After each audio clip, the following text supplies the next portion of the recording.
Dogs! Go Dogs! Go Dogs! Go Dogs! Not every player that comes to the NBA is destined for greatness. There are some that just hang around for a cup of coffee, and some that manage to endure their poor play long enough to build a slow but reassuringly lengthy career of mediocrity.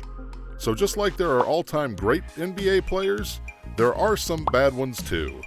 Today we are going to take a look at the worst players in NBA history. Number 10, Mark Madsen. We'll start off our list with Mark Madsen, who deserves credit for the way he turned what little natural basketball ability he had into a pretty productive 9-year career, which also included titles with the Los Angeles Lakers in his first 2 seasons. However, he failed to average as many as 4 points or rebounds even though he played over 450 games and even started 70, not to mention the 49 playoff games he appeared in. But Mark Mad Dog Madsen is mostly best remembered for his cringeworthy moments in the Lakers' victory parades during Shaq and Kobe times in the 2001 rally when he danced along to Shaquille O'Neal's rap on stage. Go Dogs! Go Dogs! Go Dogs! Go Dogs! Number 9, Anthony Bennett. Being the only number 1 overall pick to be featured on this list, many thought Anthony Bennett had what it took to make it to the top. Classic case of the college basketball player that can dominate amateur competition because of his super physicality, but struggling to perform well when surrounded by players at his own level of physicality, but with better skills. He was drafted with the number 1 overall pick in the Cleveland Cavaliers. However, he was dropped out of their regular rotation before it was long, heading to the Minnesota Timberwolves as part of the Kevin Love trade package. But he was unable to crack the rotation there either, and since then, Bennett has been in and out of the league while playing Canadian pro basketball.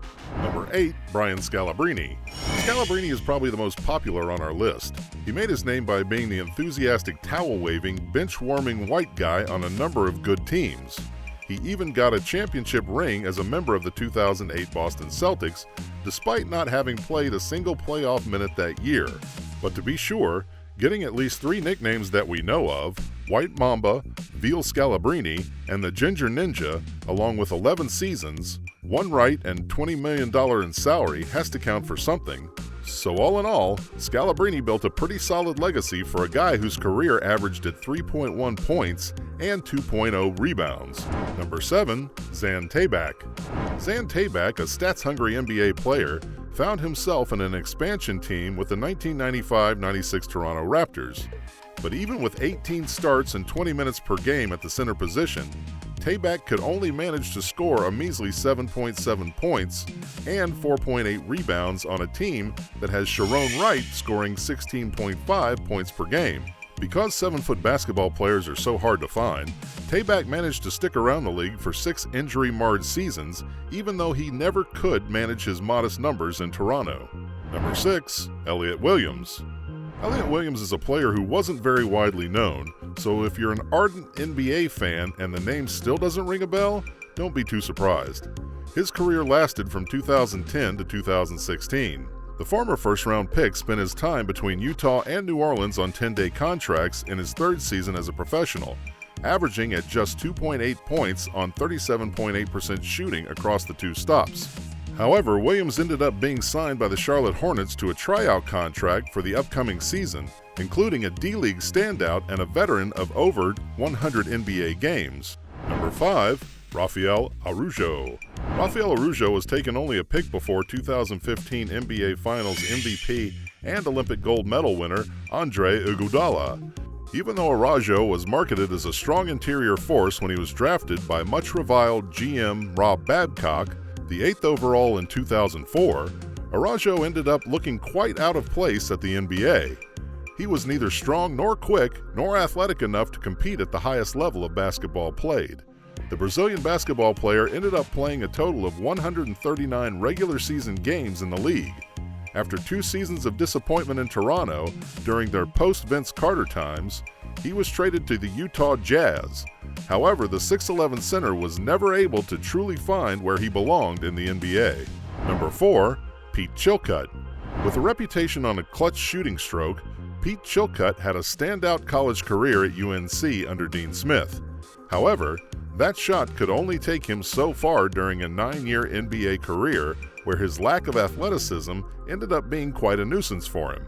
Averaging a maximum of 21 minutes per game with the Sacramento Kings in their 1993-94 campaign, he bounced around 7 NBA teams. Chilcutt also won a title with the 1995 Houston Rockets. However, he never could average more than 6.1 points, with the shooting stroke being his only skill that he could translate to the pro game. He finished his career with a 38.1% field goal percentage from a three-point territory. Number 3. Kyle Singler. As a 4-year starter for the Duke's men's basketball team, Singler was quite instrumental in their 2010 NCAA championship run, as he went on to earn the most outstanding player of the Final Four. However, his pace of play clearly did not translate to the NBA, so despite all the achievements he had in college, he was only taken with the 33rd pick in the 2011 NBA draft by the Pistons and promptly stashed in the Spanish ACB. Singler started 150 games over the course of his career with the Pistons, where he lasted 3 seasons from 2012 to 2015.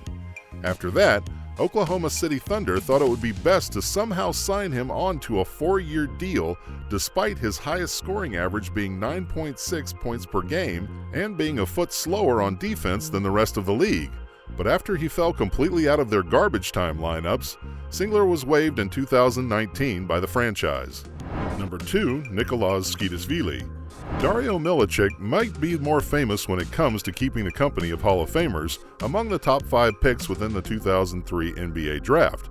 However, the trend of drafting highly coveted European big men who then failed to translate their game into pro NBA basketball actually started when the Denver Nuggets decided to spend their number 5 overall pick on the Georgian Nicolas Tskitishvili. The front office of the Denver Nuggets had never really seen him play, which doesn't make much sense as a 7-foot-tall basketball player only averaged 6.6 points and 1.8 rebounds per game through 11 games with Benetton Treviso. So why would they pick him then? Bill Simmons called Tskitishvili the worst-case scenario for any foreign pick in the NBA, and many people tend to agree with that statement. Number 1. Michael Ruffin. Although the undersized power forward and center did not have the skill set needed to play as a swingman in the league, he never could make it far. Because he did not have the size to play heavy minutes in the roles he was best at, Michael Ruffin went on to become pretty much a poster boy for the unsuccessful players who hung around playoff first-round teams for 10 seasons. He was drafted by the Bulls with the 32nd overall pick in the 1999 NBA draft. The highs in points per game of Ruffin's career are 2.6 points per game, and rebounds per game are 5.8 RPG, which he ended up achieving in his second season. Ruffin has the reputation of being one of the few players to have more fouls than points in the NBA.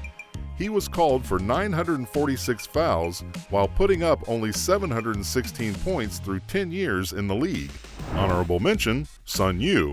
What the Los Angeles Lakers thought could be the next Lamar Odom, they expended a second-round pick on Chinese import known as Sun Yu. He had played for the Beijing Olympics and the Chinese Basketball Association since he was 17, which is why it was easy to assume that his experience at pro basketball would help him adjust to the pace and space in the NBA. So after seeing him somewhat competent in a short D-League stint, the Lakers decided to offer Yu a platform to see what he could do for them at the NBA level. However, it did not go well. His debut, in which he collected 4 fouls and 2 turnovers in 5 minutes, was followed by more fouls, 10 to be exact. Then his 6 points and 3 turnovers were equal to his assists and steals combined. 10 games were all it took for the Lakers to realize Yu was simply not NBA material. And that's a wrap on worst players in the NBA. What do you think about the relevant question to the video? Let us know in the comments below. Make sure to give this video a thumbs up and subscribe to the channel for more videos like this. See you in the next one.